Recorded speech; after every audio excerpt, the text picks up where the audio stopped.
ओम नमो भगवते वासुदेवाय। जय श्री हरि। आप सभी का हमारे YouTube चैनल पर हार्दिक स्वागत है। आज हम सुना रहे हैं योगिनी एकादशी व्रत की पौराणिक कथा।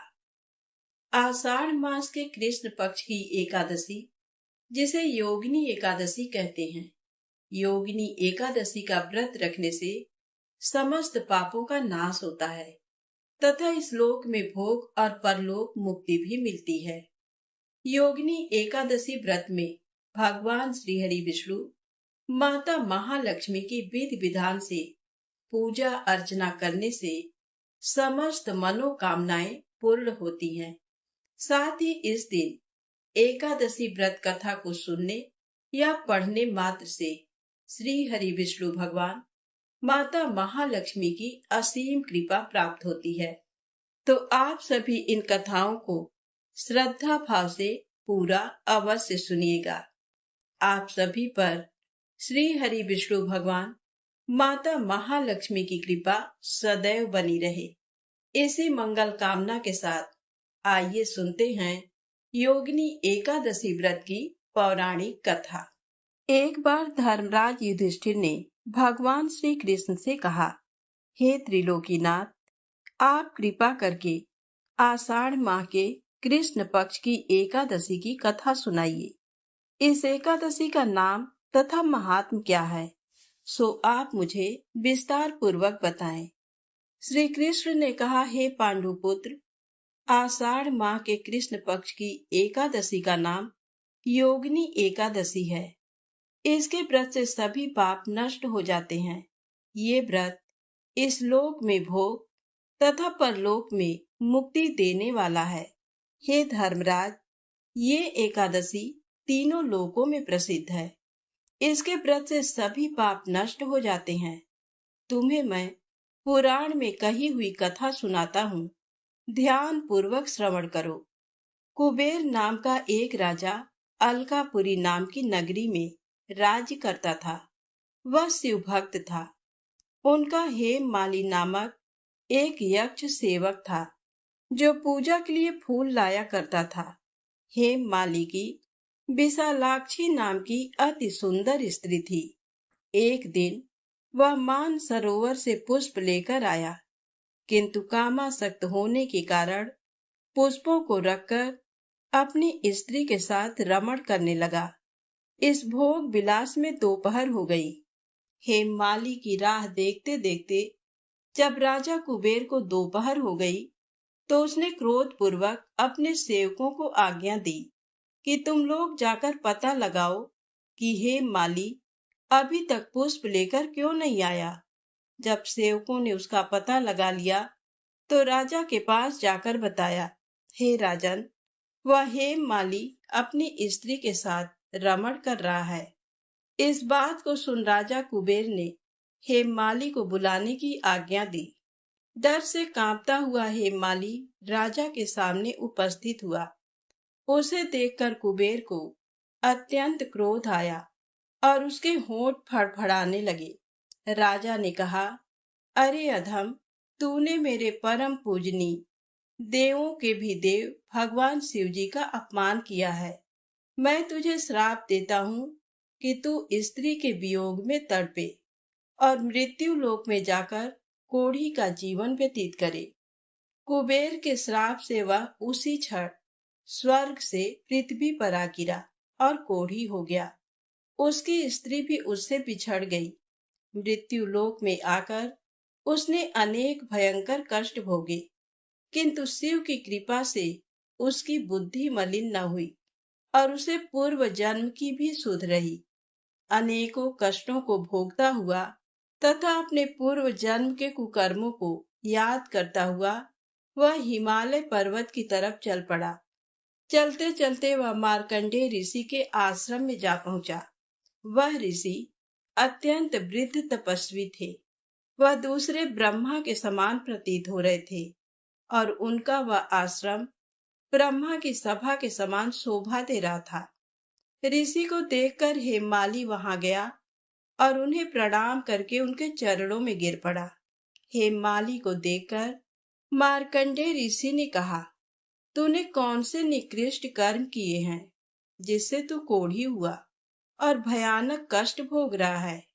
महर्षि की बात सुनकर हेम माली बोला, हे मुनिश्रेष्ठ, मैं राजा कुबेर का अनुचर था। मेरा नाम हेम माली है। मैं प्रतिदिन मान सरोवर से फूल लाकर शिव पूजा के समय कुबेर को दिया करता था। एक दिन पत्नी सहवास के सुख में फंस जाने के कारण मुझे समय का ज्ञान ही नहीं रहा और दोपहर तक पुष्प न पहुंचा सका। तब उन्होंने मुझे श्राप दिया कि तू अपनी स्त्री का वियोग और मृत्यु लोक में जाकर कोढ़ी बनकर दुख भोग। इस कारण मैं कोढ़ी हो गया हूँ तथा पृथ्वी पर आकर भयंकर कष्ट भोग रहा हूँ। अतः कृपा करके आप कोई ऐसा उपाय बतलाएं जिससे मेरी मुक्ति हो। मार्कंडेय ऋषि ने कहा, हे हेममाली, तूने मेरे सम्मुख सत्य वचन कहे हैं, इसलिए मैं तेरे उद्धार के लिए एक व्रत बताता हूँ। यदि तू आषाढ़ माह के कृष्ण पक्ष की योगिनी नामक एकादशी का विधान पूर्वक व्रत करेगा तो तेरे सभी पाप नष्ट हो जाएंगे। महर्षि के वचन सुन हेममाली अति प्रसन्न हुआ और उनके वचनों के अनुसार योगिनी एकादशी का विधान पूर्वक व्रत करने लगा। इस व्रत के प्रभाव से अपने पुराने स्वरूप में आ गया और अपनी स्त्री के साथ सुख पूर्वक रहने लगा। भगवान श्री कृष्ण ने कहा, हे राजन, इस योगिनी एकादशी की कथा का फल 88,000 ब्राह्मणों को भोजन कराने के बराबर है। इसके व्रत से सभी पाप नष्ट हो जाते हैं और अंत में मोक्ष प्राप्त करके प्राणी स्वर्ग का अधिकारी बनता है। तो प्रेम से बोले, श्री हरि विष्णु भगवान की जय हो। अब आइए सुने मनोकामना पूर्ण करने वाली बड़ी ही दुर्लभ कथा। इस कथा को श्रद्धा और भक्ति के साथ पूरा अवश्य सुने। तो प्रेम से बोले, लक्ष्मी नारायण भगवान की जय हो। ग्यारस माता की जय हो। एक बार एक राज्य में एक राजा रहा करता था। राजा बहुत ही बुद्धिमान और बलशाली था। राजा सदैव अपनी प्रजा का बहुत अच्छे से ध्यान रखता था। प्रजा भी अपने राजा को बहुत पसंद करती थी। राजा की दो बेटियां थी। राजा अपनी दोनों बेटियों से बहुत प्रेम करता था। राजा की छोटी बेटी देखने में बहुत सुंदर और आकर्षक थी और राजा की बड़ी बेटी छोटी बेटी के मुकाबले थोड़ा कम सुंदर थी। राजा की छोटी बेटी ग्यारस माता की पूजा किया करती थी और सभी लोग राजा की छोटी बेटी से बहुत प्रेम करते थे और बहुत प्रशंसा किया करते थे। राजा भी अपनी छोटी बेटी को बड़ी बेटी से अधिक प्रेम करता था, जिस कारण राजा की बड़ी बेटी को अपनी छोटी बहन से बहुत नफरत होने लगी थी। राजा की दोनों बेटियां जब बड़ी हो गईं, तब एक पड़ोस राज्य में रहने वाला राजकुमार राजा की बड़ी बेटी के लिए रिश्ता लेकर आया। लेकिन जैसे ही उस राजकुमार की नजर राजा की छोटी बेटी पर पड़ी तो वह राजकुमार राजा की छोटी बेटी पर आकर्षण हो गया और उससे पहली नजर में प्रेम कर बैठा। उस राजकुमार ने राजा की बड़ी बेटी के साथ विवाह करने से मना कर दिया और उसने राजा से कहा कि मैं आपकी छोटी बेटी से विवाह करना चाहता हूँ। जिसके बाद राजा की बड़ी बेटी ये देखकर अपनी छोटी बहन से बहुत क्रोधित हो गई और राजा की बड़ी बेटी ने अपनी छोटी बहन को अपना सबसे बड़ा दुश्मन मान लिया। राजा की बड़ी बेटी ने अपनी छोटी बहन से बदला लेने का निर्णय लिया, जिसके लिए उसने अपनी छोटी बहन को जान से मारने का प्लान बनाया। राजा की बड़ी बेटी ने अपनी छोटी बहन को मारने के लिए सबसे पहले एक लड्डू में जहर मिलाकर अपनी छोटी बहन को दे दिया और उसको लड्डू खाने के लिए कहा। लेकिन लड्डू खाने के बाद भी छोटी बहन को कुछ नहीं हुआ। बड़ी बहन ये देखकर बहुत आश्चर्यचकित हो गई, लेकिन बड़ी बहन ने हार नहीं मानी और उसने जब रात में छोटी बहन अपने कमरे में सो रही थी, तब एक मटके में सांप रखकर उसे कमरे में छोड़ दिया। लेकिन सांप भी छोटी बहन का कुछ नहीं कर पाया। जिसके बाद बड़ी बहन ने अपनी छोटी बहन से कहा कि चलो हम लोग कुएं में से पानी भरकर लाते हैं। जिसके लिए वह अपनी छोटी बहन को पानी भरने के बहाने कुएं के पास ले गई और उसने अपनी छोटी बहन को कुएं में धक्का दे दिया। लेकिन छोटी बहन को तब भी कुछ नहीं हुआ, क्योंकि हर बार ग्यारस माता उसकी रक्षा कर रही थी और उधर बड़ी बहन अपने सारे प्रयासों के बाद असफल हो रही थी, जिससे वह बहुत क्रोधित होती जा रही थी। फिर उसने अपनी छोटी बहन के पास जाकर उससे खुद ही पूछा कि मेरी छोटी बहन, तुमको पता है भगवान ने सबकी मृत्यु एक निश्चित समय पर लिखी हुई है, और कैसे तुम्हारी मृत्यु होगी क्या ये तुम जानती हो? तब छोटी बहन ने अपनी बड़ी बहन को बताया कि हाँ, मैं तो जानती हूँ मेरी मृत्यु कैसे होगी। छोटी बहन से ये सुनकर बड़ी बहन मन ही मन बहुत प्रसन्न होने लगी और उसने अपनी छोटी बहन से कहा कि तो मुझे अपनी मृत्यु का राज बताओ। छोटी बहन ने अपनी बड़ी बहन से कहा कि मेरी मृत्यु तो एक तोते में है। जो तोते के गले में एक हार है, उससे मेरी मृत्यु होगी। जब तक कोई भी व्यक्ति तोते को मारकर वह हार अपने गले में पहनेगा, तो मैं मूर्छित हो जाऊंगी, और जैसे ही उस हार को अपने गले से उतारेगा, तो मैं वापस से जीवित हो जाऊंगी। अपनी छोटी बहन की मृत्यु का राज जानकर बड़ी बहन बहुत ही खुश हो गई और उसने अपनी छोटी बहन को मारने के लिए उसके पालतू तोते को ढूंढना शुरू कर दिया। और छोटी बहन को इस बात का आभास हो गया था कि कोई उसकी जान लेना चाहता है, जिसके लिए वह अपने पिताजी के पास गई और उसने अपने पिताजी से कहा कि पिताजी, मेरी मृत्यु के बाद आप मुझे जलाइएगा मत, बल्कि आप मुझे अपनी पुरानी वाली हवेली में एक पलंग में लिटाकर छोड़ दीजिएगा। अपनी छोटी लड़की की ये बात सुनकर राजा बहुत आश्चर्यचकित हो गए। राजा ने अपनी छोटी बेटी से पूछा, बेटी, तुम ये क्या कह रही हो? तब राजा की छोटी बेटी ने बताया, पिताजी, समय किसी के लिए नहीं रुका है, कब क्या हो जाए किसी को कुछ पता नहीं है। और फिर राजा ने अपनी छोटी बेटी से कहा कि तुम ऐसी बातें क्यों कर रही हो? 2-3 दिन में तो तुम्हारा विवाह है। लेकिन छोटी बेटी ने अपने पिताजी को ऐसा करने पर मजबूर कर दिया और उनसे वचन ले लिया। राजा ने भी अपनी छोटी बेटी की बात स्वीकार कर ली और 2-3 दिनों के बाद जब शादी का समय आया, तब राजकुमार बारात लेकर राजा के घर आया और राजकुमार और राजा की छोटी बेटी का विवाह शुरू हो गया। जैसे ही राजा की छोटी बेटी राजकुमार के साथ फेरे लेना शुरू करती है, तो उसकी बड़ी बहन अपनी छोटी बहन के कमरे में जाकर उसके तोते को पकड़ लेती है और उसको जान से मार देती है। तोते की गले में जो हार था, उसको अपने गले में धारण कर लेती है। जैसे ही बड़ी बहन उस हार को अपने गले में धारण करती है, तो उधर छोटी बहन 3.5 ही फेरे ले पाती है और वहीं पर बेहोश होकर गिर जाती है।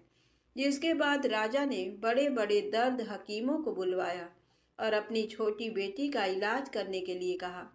राजा की बात सुनकर वैद्य ने छोटी बेटी को जब चेक किया, तो राजा को बताया कि आपकी छोटी बेटी ना तो जीवित है और ना ही मरी हुई है।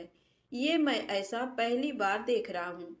राजा ने वैद्य और हकीम को ये बात बाहर बताने से मना कर दिया और उनको कहा कि अगर तुमने ये बात किसी को बाहर बताई तो हम तुम्हें फांसी दे देंगे।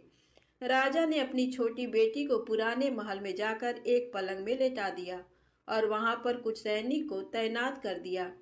वापस अपने महल पर आ गया। राजा की बड़ी बेटी अपने पिताजी के पास आई और कहने लगी कि पिताजी, अगर ये शादी संपन्न नहीं हुई तो आपकी इज्जत का क्या होगा?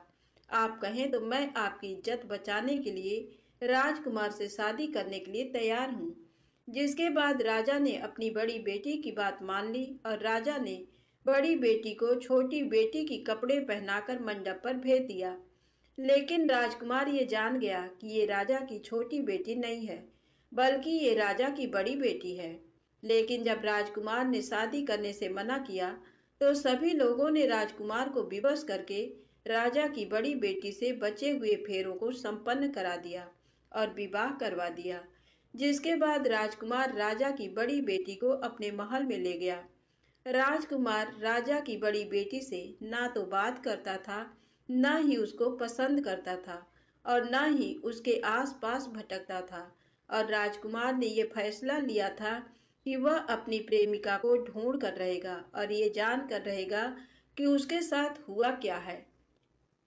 एक दिन राजकुमार अपने घोड़े पर सवार होकर राजा के पुराने महल के पास पहुंच गया, जहां पर उसने कुछ सैनिकों को देखा। महल के पास पहुंचकर राजकुमार ने जब महल को ध्यान से देखा तो वह समझ गया कि ये तो हमारे ससुर जी का महल है। तब राजकुमार ने सैनिकों से पूछा, तुम लोग यहाँ क्या कर रहे हो और इस महल के अंदर उस पलंग में कौन लेटा है? जिसके बाद सैनिकों ने बताया कि यहाँ पर राजा की छोटी बेटी लेटी है। ये सुनकर राजकुमार बहुत प्रसन्न हो गया और वह तुरंत अपनी प्रेमिका के पास पहुंच गया और उसकी सेवा करने लगा। जैसे ही रात हुई तो राजा की छोटी बेटी उठकर खड़ी हो गई। राजकुमार ये देखकर बहुत खुश हो गया और उसने अपनी प्रेमिका से पूछा कि तुम यहाँ क्या कर रही हो? तुम मेरे साथ मेरे घर चलो। राजा की छोटी बेटी ने राजकुमार को सारी बातें बता दी कि मेरी जान एक तोते में बसी थी और मैंने ये बात सिर्फ अपनी बड़ी बहन को बताया था और मुझे पता है कि उसने ही मुझे मारने का प्रयास किया है। उसके पास एक हार है जिसको वह सुबह पहन लेती है और रात को उतार देती है। जब तक वह हार को पहने रहती है तब तक मैं मूर्छित रहती हूँ और जैसे ही वह हार को उतार देती है तो मैं जीवित हो जाती हूँ। और जब तक मेरी बड़ी बहन के पास वह हार है तब तक मैं ऐसे ही जीवित और मूर्छित होती रहूंगी। अगर मेरी बड़ी बहन के पास जो हार है वो मेरे हाथ लग जाए तो मैं हमेशा के लिए जीवित हो जाऊंगी। राजकुमार ये बात सुनकर राजा की छोटी बेटी के पास रहने का निर्णय ले लिया और उसने अपने बचे हुए सारे फेरे उस पलंग में लेटी राजकुमार की छोटी बेटी के साथ ले लिए और अपना विवाह पूर्ण कर लिया और वहीं पर ही रहने लगा। देखते ही देखते कुछ समय में राजा की छोटी बेटी और राजकुमार की पत्नी पेट से हो गई। एक दिन राजकुमार को किसी काम से बाहर जाना पड़ा। तब छोटी बहन के पेट में बहुत तेज से दर्द होने लगा, जिसके बाद उसने ग्यारस माता का आवाहन किया। जिसके बाद वहां पर ग्यारस माता प्रकट हुई और उन्होंने अपनी भक्तों के दर्द को दूर किया और एक पुत्र की प्राप्ति करवाई। और वहीं पर अचानक से राजकुमार भी आ गया। राजकुमार ने ग्यारस माता को देखा तो वह आश्चर्यचकित हो गया और उसने तुरंत माता को प्रणाम किया। और ग्यारस माता ने राजकुमार से कहा, जब तुम्हारा तो पुत्र 5 वर्ष का हो जाए तो तुम अपनी पत्नी का हार आकर इसके गले में डाल देना। और देखते ही देखते राजकुमार और राजा की छोटी बेटी का पुत्र 5 वर्ष का हो जाता है। तो राजकुमार अपने बेटे से कहता है कि बेटा, मैं कुछ काम से बाहर जा रहा हूँ, तुम अपनी माता का ध्यान रखना। और वहां से चला जाता है। राजा को बाहर निकलता देख बड़ी बहन के सैनिक देख लेते हैं और बड़ी बहन को जाकर सारी बातें बता देते हैं। जिसके बाद बड़ी बहन अपनी छोटी बहन के पुत्र को वहां से उठवा लेती है और उसको मरवा देती है। छोटी बेटी के पुत्र के 2 टुकड़े करवा देती है। पहला टुकड़ा चक्की के पास छुपा देती है और दूसरा टुकड़ा अपनी पलंग के नीचे रख लेती है। अब ग्यारस माता भिखारी का रूप लेकर आती हैं। एक भिखारी का रूप रखकर बड़ी बहन के पास चली जाती हैं, जिसके बाद वहां पर भिक्षा मांगने लगती हैं। बड़ी बहन अपने नौकरों से कहती है कि जाकर भिक्षा दे दो, लेकिन जैसे ही नौकर ग्यारस माता को भिक्षा देने के लिए आते हैं तो माता उन्हें मना कर देती हैं और कहती हैं कि मैं तुम्हारी महारानी से ही भिक्षा लूंगी।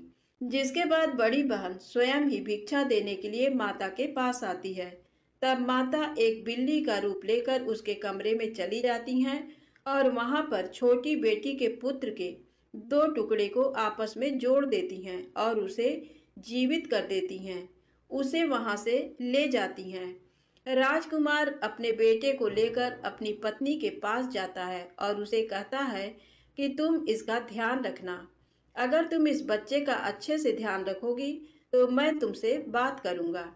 एक दिन राजकुमार अपने बच्चे से कहता है कि तुम मम्मी से उनके गले का हार मांग लो।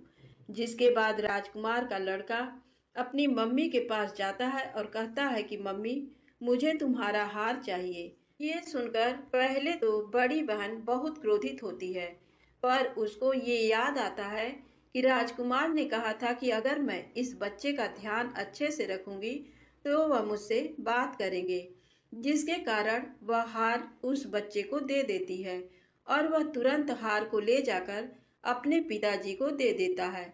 और तभी राजकुमार अपने बेटे को लेकर वहां से जाने लगता है और अपनी पत्नी से कहता है कि तुम हमारे लिए खाना बनाकर रखना, मैं शाम को आकर तुम्हारे साथ खाऊंगा। और वह अपने बेटे को लेकर वहां से चला जाता है, जिसके बाद वह राजा के पास जाता है और उनको सारी बातें बता देता है। राजा अपनी बड़ी बेटी की ये करतूत सुनकर बहुत क्रोधित होते हैं और अपनी परवरिश पर ही दोष देने लगते हैं और राजकुमार को अपनी छोटी बेटी के साथ रहने के लिए आदेश देते हैं। प्रेम से बोले, ग्यारस माता की जय हो। एकादशी माता की आरती। ओम जय एकादशी माता, जय एकादशी माता।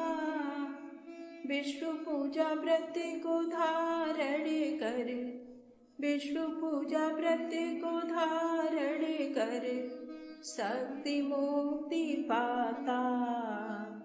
ओम जय एकादशी माता, तेरे नाम की नाऊं देवी, भक्ति प्रदान करनी, गण गौरव की देनी, गण गौरव की देनी, माता शास्त्रों में बरनी।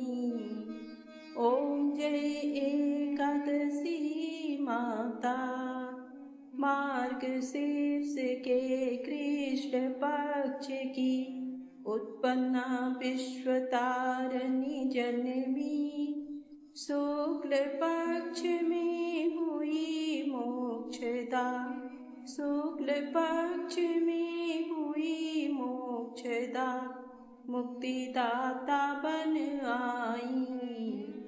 ओम जय एकादशी माता, पौष के कृष्ण पक्ष की सफला नामक है, शुक्ल पक्ष में होए पुत्रदा, शुक्ल पक्ष में होए पुत्रदा, आनंद अधिक रहे।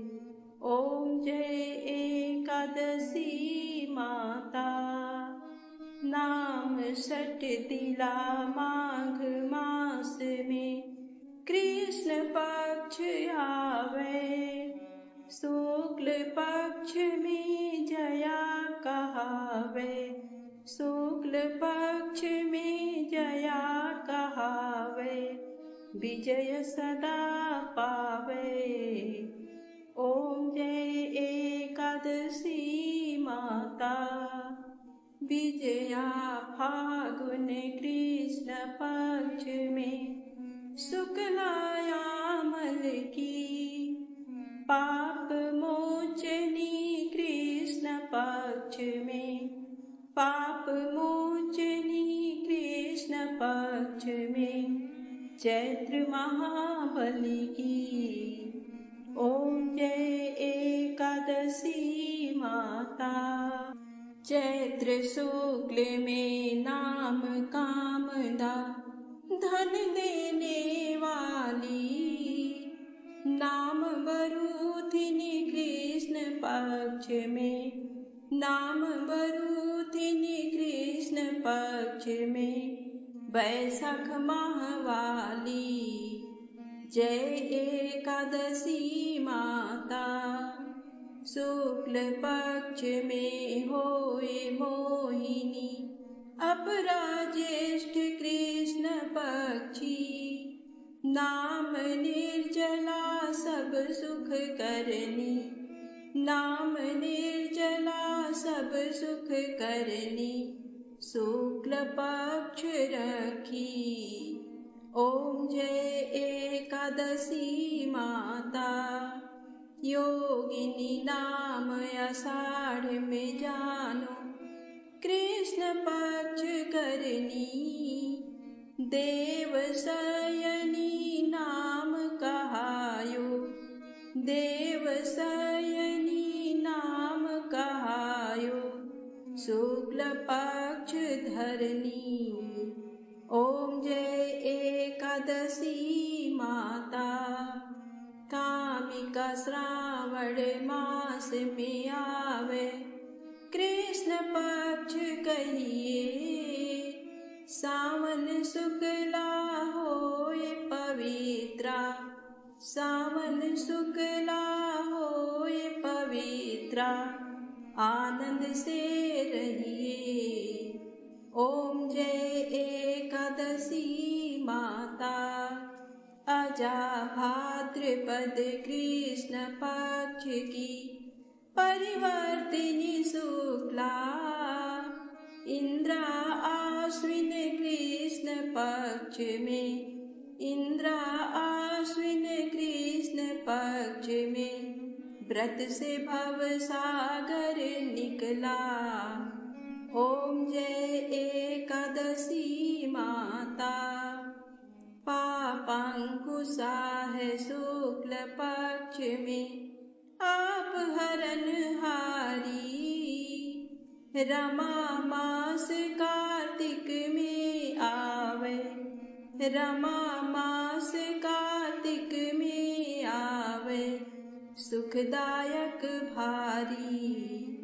ओम जय एकादशी माता, देवोत्थानी शुक्ल पक्ष की दुख नाशक मैया, पावन मास में करूं विनती, पावन मास में करूं विनती, पार करो नैया। ओम जय एकादशी माता, परमा कृष्ण पक्ष में होती, जन मंगल करनी, शुक्ल मास में होए पद्मिनी, शुक्ल मास में होए पद्मिनी, दुख दारिद्र हरनी। ओम जय एकादशी माता, जो कोई आरती एकादशी की भक्ति सहित गावे, जन गुरदिता स्वर्ग का वासा, जन गुरदिता स्वर्ग का वासा, निश्चय वह पावे। ओम जय एकादशी माता, जय एकादशी माता।